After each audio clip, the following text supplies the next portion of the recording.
Pemirsa, panggung geopolitik global kembali hangat. Presiden Prabowo Subianto terbang ke Washington DC untuk menemui Presiden Amerika Serikat Donald Trump. Ini tak sekadar kunjungan kenegaraan biasa.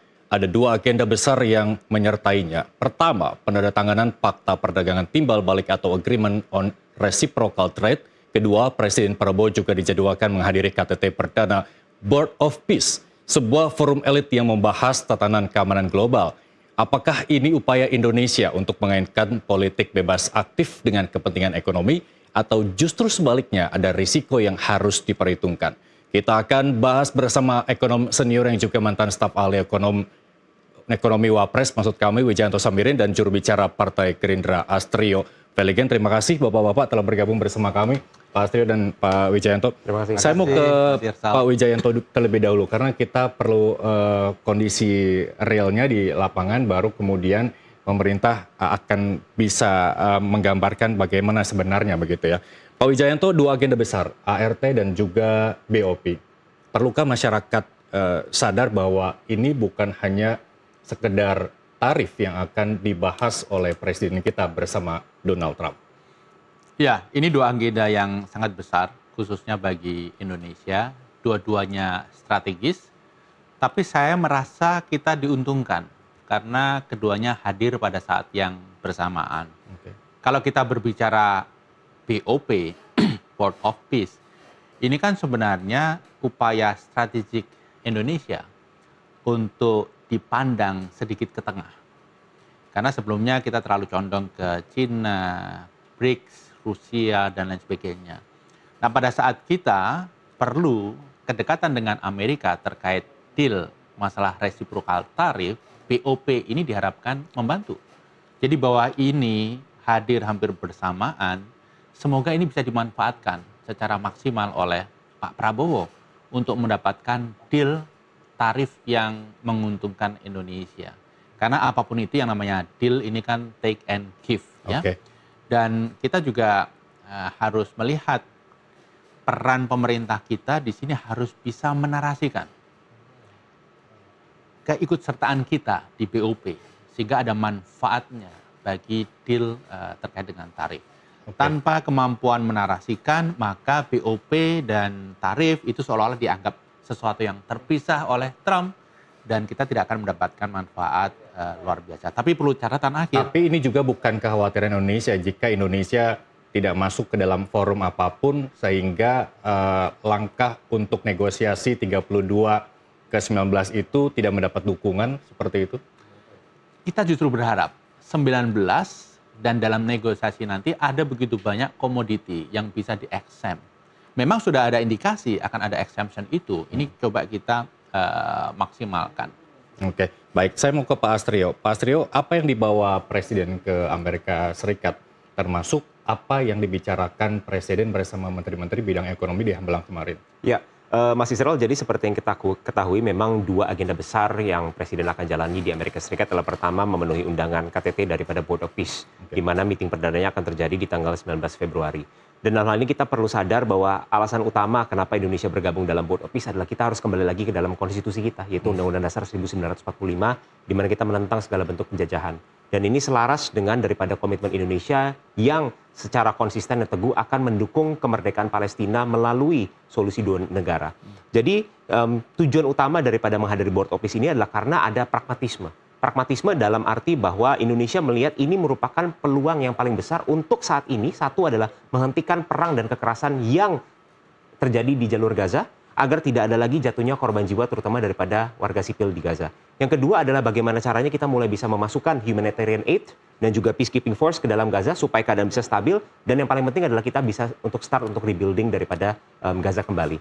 Jadi itu merupakan beberapa hal-hal strategis untuk dalam agenda Board of Peace. Lalu yang kedua adalah yang tidak kalah penting adalah di tahun lalu, mungkin sekitar bulan Juli atau di bulan Agustus, sudah ada pernyataan bersama.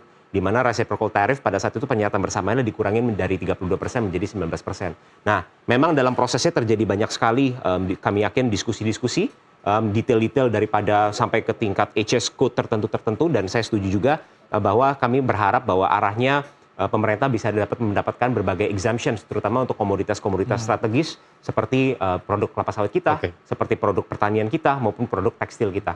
Jadi ini kedepannya kami percaya bahwa pada dasarnya trade negotiation ini harus tetap berlandaskan kepentingan nasional Indonesia dan berlandaskan pada prinsip yang tetap win-win solution. Jadi kita untung, tapi juga negara sahabat kita juga untung. Mendekati penandatanganan ART ini, Pak Astrio, yang menjadi pertanyaan publik adalah bagaimana perjanjian yang hingga saat ini masyarakat juga belum mengetahui, sehingga apa jaminan draft perjanjian yang dibawa Presiden ke Amerika Serikat ini sebagai jaminan penentu dari ART itu sendiri? Ya, jadi pertama kita harus memahami bahwa proses negosiasi ini sudah berjalan dari tahun lalu. Seperti kita ketahui, chief negotiator daripada pemerintah Indonesia adalah Menko Perekonomian Pak Erlangga, yang sudah berkali-kali bolak-balik ke Amerika Serikat berdiskusi dengan counterpart kita, yaitu adalah USTR. Nah, pada prinsipnya adalah negosiasi ini selalu seperti yang tadi saya sampaikan, Mas Yisrael. Pertama adalah ini harus dilaksanakan dalam kerangka membela kepentingan nasional Indonesia, itu yang paling pertama.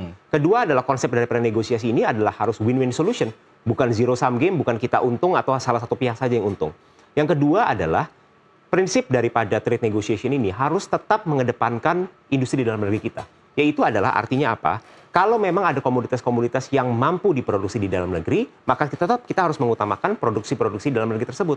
Tetapi kita harus menyadari juga banyak sekali produk-produk yang hari ini antara belum bisa diproduksi di Indonesia atau sudah diproduksi di Indonesia tapi kuantitasnya belum cukup. Sehingga memang mau tidak mau kita harus mengimpor. Nah, dalam hal ini pemerintah Indonesia bersedia untuk membeli lebih banyak, karena memang tujuan utama daripada pemerintah Amerika adalah untuk mengurangi defisit mereka dengan Indonesia, dan pemerintah Indonesia is willing, karena memang toh kita butuh juga produk-produk seperti kita punya kedelai, produk-produk seperti kapas, produk-produk seperti jagung dan sebagainya, dan energi. Jadi ini merupakan beberapa prinsip yang harus dijalani, dan yang paling penting adalah orientasinya adalah tetap terhadap perlindungan terhadap industri dalam negeri kita. Baik, Pak Wijayanto, 32% ke 19% bukan angka yang sedikit. Kita perlu apresiasi pemerintah dalam hal itu. Tapi pertanyaannya adalah apakah 19% itu menguntungkan? Hitung-hitungannya seperti apa menurut kacamata Anda? Ya, dari tadinya tidak ada menjadi 19%, itu kan lompatan yang luar biasa. Ya.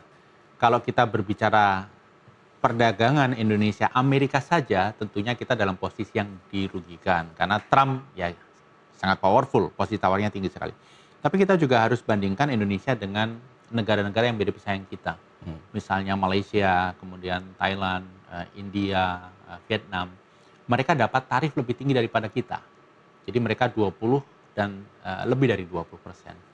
Nah, disinilah kita harus tetap berusaha supaya ada begitu banyak exemption sehingga akhirnya nanti produk-produk unggulan kita, syukur-syukur yang padat karya itu mendapatkan tarif lebih rendah. Kita berharap, tadi Mas Astrio sudah menyebutkan CPO dan turunannya, kemudian kopi, kemudian kita juga berharap furniture, sepatu, elektronik, karet, dan lain sebagainya bisa mendapatkan penurunan. Kenapa? Supaya kita bisa menang, bersaing dengan kompetitor kita. Jadi bagi kita, yang lebih penting bukan tentang tarifnya berapa, tetapi apakah tarif kita itu lebih kompetitif dibandingkan dengan saingan kita. Sudah cukup atau masih bisa turun lagi? Sebenarnya Indonesia mampu untuk melakukan negosiasi itu lebih rendah? Saya rasa melihat tren yang terjadi beberapa minggu terakhir, kita bisa mendapatkan exemption untuk produk-produk yang lebih luas. Mas Irsal ya, kita harus pahami, ekspor kita ke Amerika itu memang tidak gede. Hanya sekitar 9,9% dari total ekspor. Tapi Amerika Serikat masih menjadi pasar potensial kita. Tapi Amerika Serikat itu mewakili 50% trade surplus kita. Jadi bisa kita bayangkan, ketika kita kehilangan trade surplus itu, maka dampak bagi current account kita, dampak bagi rupiah itu juga akan kentara sekali. Oke, pertanyaan